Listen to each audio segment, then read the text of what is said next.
Виждате ли разликата между двете рисунки? За да достигнете до вторият вариант, започнете от първият етап.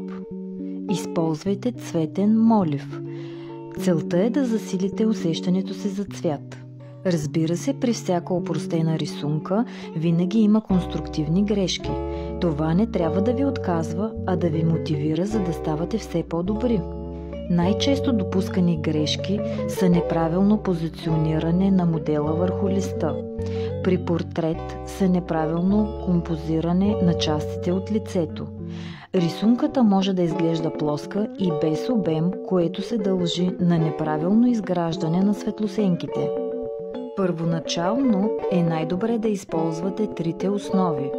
Колонна сянка – това е най-тъмната част, полутон е основата и осветената част е най-ярката. Пазете опростените рисунки.